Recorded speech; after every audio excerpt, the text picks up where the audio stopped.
ஏன் சிவன் கோவிலில் நந்தி வைக்கிறார்கள்? சிவபெருமானின் ஆனந்த தாண்டவத்திற்கு மிருதங்கம் வாசிக்கக்கூடியவர் நந்திதேவர்.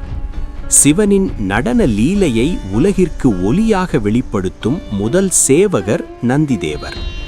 நந்தி சிவபெருமானின் வாகனமும் மிகப்பெரிய சிவபக்தனும்.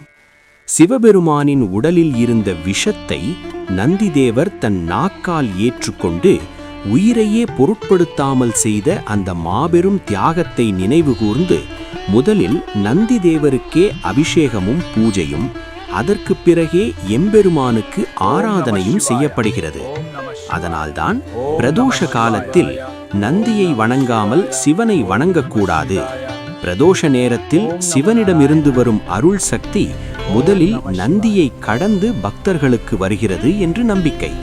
அதனால்தான் நந்தியை எதிரே வைத்து அவருக்கு முதலில் அபிஷேகம் செய்து பிறகே சிவனுக்கு பூஜை செய்யப்படுகிறது.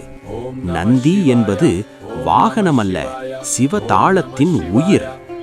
நந்தி இல்லாமல் நடனமில்லை, நாதமில்லாமல் பிரபஞ்சமில்லை. நமச்சிவாய வாழ்க.